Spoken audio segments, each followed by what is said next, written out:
Competitive exam में English grammar की preparation हमेशा से स्टूडेंट को परेशान करती है। तो आज मैं लेकर आई हूँ आपके लिए एक बहुत ही अच्छी सी बुक जिसकी मदद से आप बहुत ही आसानी से ग्रामर की प्रिपरेशन कर सकते हैं। So hello everyone, welcome to my channel Pooja stories. मैं हूँ पूजा और आज हम बात करेंगे इंग्लिश ग्रामर के प्रिपरेशन के बारे में। ओके, तो ये बुक है लूसेंट पब्लिकेशन की और राइटर हैं इसके ए.के. ठाकुर। ओके, तो जितने भी स्टूडेंट्स हैं कॉम्पिटिटिव एग्जाम्स की प्रिपरेशन करने वाले, वो ये बात अच्छी तरह से समझते हैं कि ए.के. ठाकुर एक बहुत ही अच्छे राइटर हैं। तो चलिए वीडियो स्टार्ट करते हैं। तो ये बुक अभी मैंने बताया लूसेंट पब्लिकेशन की है और हेडिंग इसका दिया हुआ है वायुसेना भर्ती परीक्षा इंग्लिश। मीन्स इंग्लिश की प्रिपरेशन कराता है, ये इंग्लिश ग्रामर की प्रिपरेशन कराते हैं ये बुक आपकी भर्ती परीक्षा के लिए, वायुसेना भर्ती परीक्षा के लिए। But don't be confuse about this heading. आपको इस हेडिंग से परेशान होने की ज़रूरत नहीं है कि अरे ये तो वायुसेना भर्ती परीक्षा की बुक है तो इससे इंग्लिश ग्रामर कैसे ऑल कॉम्पिटिटिव एग्जाम्स के लिए कैसे हम तैयार कर पाएंगे। तो let me introduce the this section. Okay, अभी आप जैसे इसमें दिया हुआ है कि वायुसेना भर्ती परीक्षा, फिर से यहाँ पे हेडिंग दिया हुआ है वायुसेना भर्ती परीक्षा एंड इंग्लिश लिखा हुआ है। बट अगर आप थोड़ा सा नीचे अच्छे से पढ़ें तो आपको समझ में आएगा कि ये कितना सूटेबल है हर एग्जामिनेशन के लिए। पहला है a complete book for air force and navy examinations. Okay, air force non technical हो गया आपका, फिर navy SSR MR NMR artificial apprentice, navy clerk LCD LDC, army CISF CRPF RPF SSC LDC, data operator, multitasking, state police Bihar Delhi ETC, TET Bihar Jharkhand Rajasthan UP ETC and for all competitive exams. ठीक है, मतलब ये हुआ कि ग्रामर होती है, चाहे वो वायुसेना भर्ती परीक्षा की हो या फिर आपका TET बिहार की हो या फिर स्टेट पुलिस लेवल की, कोई भी जो इस तरह के SSC लेवल की जो एग्ज़ाम्स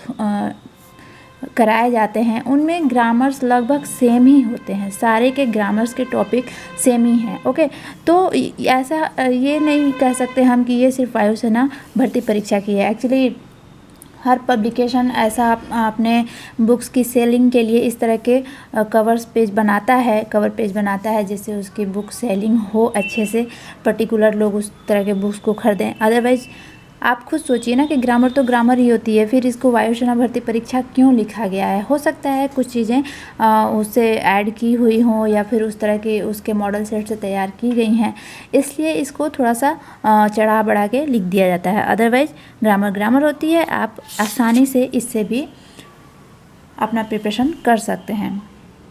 ओके, तो मैं दिखाती हूँ कि ये क्यों अच्छी है बुक, क्यों इसको मैं रिकमेंड कर रही हूँ आपके लिए। बिकॉज मैं काफ़ी दिन से इस बुक को रीड कर रही हूँ तो मुझे बहुत अच्छी लगी और मुझे लगा कि जितने भी कॉम्पिटिटिव एग्जाम्स की तैयारी करने वाले लोग हैं उन्हें इस बुक की काफ़ी ज़रूरत है। बिकॉज इस तरह की बुक्स बहुत कम देखने को मिलती है। ठीक है, तो अभी आपको समझ में आएगा कि ये ऐसा क्यों है।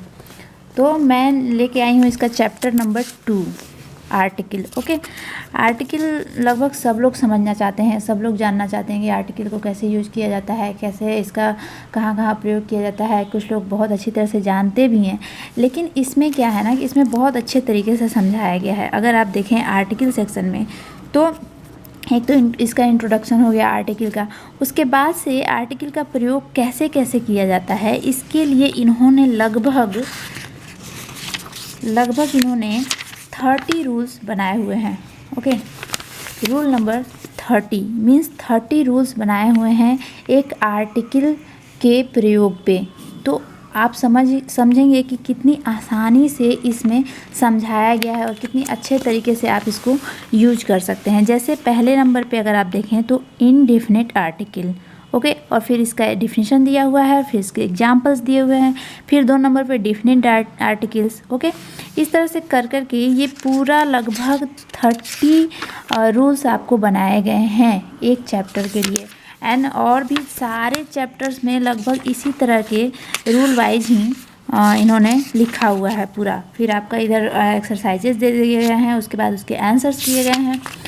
फिर आप अगर देखें इधर तो कुछ और यहाँ पे यूज ऑफ इंडेफिनिट आर्टिकल्स, ये सब सारे बहुत मैंने अच्छा चीज़ यहाँ पे बहुत ही अच्छी तरह से इसमें समझाया गया है। तो मुझे बहुत अच्छा लगा ये बुक और मुझे लगा कि हर स्टूडेंट के पास ये बुक होनी चाहिए, बिकॉज ये बहुत ही सिंपल भाषा में और बहुत ही अच्छे तरीके से इन्होंने समझाया हुआ है। ओके, तो अगर आप अच्छे से इसको देखेंगे तो बहुत मज़ा आने वाला है। हर चीज़ इसमें, इसके अगर आपको कंटेंट को देखना है तो इसमें सिंटेक्स है, आर्टिकल है, नाउन है, नाउन एंड द नंबर है, नाउन एंड द जेंडर है, नाउन एंड द केस है, pronoun, adjective, interchange of degree of comparison, time and tense, narration, voice, removal too, preposition, conjunction, punctuation, synonyms, antonyms, one word substitutions, items and phrases, spelling test, miscellaneous, model set 1 to 5, 5 model set इन्होंने दिए हुए हैं जो कि based है on previous examination of air force and navy, CISF, CRPF, RPF, TT,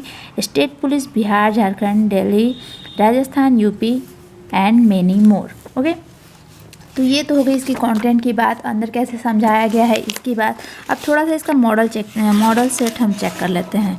तो एक model set मैंने देखा हुआ था, काफ़ी अच्छा लगा मुझे। तो देखिए अब मॉडल सेट में कैसे इसके क्वेश्चन बनाए हुए हैं, कितनी अच्छे तरीके से क्वेश्चन बनाए हुए हैं, कैसे एग्जाम्स में पूछता है, उस तरह से इन्होंने मॉडल सेट को तैयार किया हुआ है। तो पहला हमारा सेक्शन आता है डू एज डायरेक्टेड, जैसे इसमें डायरेक्ट किया गया है आपको उसी तरह से आपको आंसर करना है। जैसे यहाँ पे लिखा हुआ है हु रोट मैकबेथ, ठीक है, तो आपको क्या करना है, इसका आंसर कैसे देना है, चेंज द वॉइस, वॉइस आपका चेंज करना है इसको। तो हमको क्या करना है कि ये हो गया एक्टिव वॉइस में। तो पैसिव वॉइस में कैसे लिखेंगे, by whom was Macbeth written, ठीक है। तो ये हो गया आपका change the voice. Very few batsmen are as great as Tendulkar, change into superlative degree, ये आपको सुपरलेटिव डिग्री में चेंज करना है। I said to my friend let us go to the picture tonight, ठीक है, change into direct speech. The teacher said that the first battle of Panipat was fought in 1526, change into direct speech. इस तरह करके जो ये section बनाया हुआ है ना, ये बहुत ही इंटरेस्टिंग सेक्शन है। और अगर आप इसके अंदर वाले पेजेज में पढ़ेंगे, जब इसके लेसन्स पढ़ेंगे तो इतने अच्छे तरीके से आपको समझाया हुआ है कि आप बहुत आसानी से ये सारी चीज़ें आप आंसर कर सकते हैं, बहुत अच्छे तरीके से आंसर कर सकते हैं। और भी बहुत सारे सेक्शंस इसमें बनाए हुए हैं, जैसे ये देखिए मिसलेनियस वाला सेक्शन है जिसमें आपको young ones of animals and birds मिल जाता है, special meaning of the name. मतलब लगभग पूरे ग्रामर को इन्होंने कवर करने की कोशिश की है और बहुत अच्छे तरीके से, बहुत ही सरल भाषा में इन्होंने समझाया है। हिंदी इंग्लिश को मिक्स करके रखा हुआ है जिससे हिंदी भाषी क्षेत्र के भी बच्चे आसानी से समझ सकते हैं। अगर आप एवरेज स्टूडेंट भी हैं और सच में आप ग्रामर में अच्छा होना चाहते हैं तो मैं ये कहूँगी कि ये बुक आपके लिए बहुत ही अच्छी है। अगर आप चाहें तो इसे अपने पास रख सकते हैं और रखना ही चाहिए। कोई भी स्टूडेंट हो तो उसे इस तरह की बुक्स रखनी चाहिए। ऐसा ना हो कि बहुत हैवी हम बुक ले रहे हैं, बहुत मोटी मोटी बुक्स ले रहे हैं और हमें समझ नहीं आ रहा है, तो ऐसी चीज़ें हमें नहीं करनी है। हमें हर बार मैं कहती हूँ कि जब भी बुक लें तो जो आपको समझ में आए, जिस भाषा में आपको समझ में आए, जो लैंग्वेज उस बुक में लिखा हुआ है उस तरह उसको पहले आप चेक करिए कि ये आपके टाइप की है या नहीं बुक। ऐसा ना हो कि हम ग्रामर की बुक लेने जाएं तो कुछ ऐसा बुक ले लें जो हमें समझ ही नहीं आ रही हो और देखने में बहुत अच्छी हो या फिर उसका पब्लिकेशन बहुत अच्छा हो, राइटर बहुत अच्छे हो, लेकिन हमें तैयारी करनी है अपनी, तो हमें अपने तरीके से चीज़ें लेनी पड़ेंगी, ठीक है। तो ये बुक मुझे लगा कि सभी बच्चों को बहुत ही हेल्पफुल होने वाली है, इसलिए मैंने इस बुक को रिकमेंड किया हुआ है। तो कभी भी आप बाहर जाएं तो इस बुक को आप ले सकते हैं, या और भी इसके यूजफुल पब्लिकेशंस के, इसके जो लूसेंट पब्लिकेशन के बुक हैं वो और भी हैं। तो अभी मैंने उन सब बुक को देखा नहीं है, मेरे पास यही था तो मैंने सोचा ये आपको रेकमेंड कर दूं क्योंकि ये बहुत अच्छी बुक है। मैं काफ़ी दिन से इसको रीड कर रही हूँ और बहुत ही अच्छे तरीके से इसमें समझाया गया है। सो आई होप आपको मेरी बातें थोड़ी समझ में आई होंगी, अच्छी लगी होंगी। तो अगर आप चेकआउट करना चाहते हैं ये बुक तो आप जाके अपने किसी बुक स्टॉल पे देख सकते हैं, या ऑनलाइन भी ये बुक अवेलेबल होगी शायद, मैंने अभी चेक नहीं किया है। तो आई होप मेरा वीडियो आपको अच्छा लगा है। तो अगर अच्छा लगा है तो वीडियो को लाइक कर दीजिए, शेयर कर दीजिए और बुक को कोशिश कीजिए कि ये बुक आपके पास हो। आप लाइक ना कीजिए, शेयर ना कीजिए, लेकिन अगर आप एज ए स्टूडेंट हैं तो आपके पास कोशिश कीजिए कि ये बुक कहीं से भी अवेलेबल हो जाए, बिकॉज ये बहुत ही अच्छी बुक है। ओके, तो अगर आप मेरे चैनल पर नए हैं तो चैनल को सब्सक्राइब भी कर सकते हैं एंड बेल आइकन को प्रेस कर लीजिए, जिससे नए वीडियोज़ की नोटिफिकेशन आपको मिलते रहे। और मैं इस तरह की वीडियोज़ बनाती रहती हूँ। जितने भी स्टूडेंट हैं, जितने भी कॉम्पिटेटिव एग्जाम्स की तैयारी करने वाले स्टूडेंट हैं, सरकारी स्कूल के जितने भी स्टूडेंट हैं, उनके लिए मैं इस तरह के छोटे छोटे यूजफुल वीडियोज़ बनाती रहती हूँ। तो मिलते रहिए मेरे वीडियोज़ में एंड मिलते हैं नेक्स्ट वीडियो में। तब तक के लिए सी यू, बाय।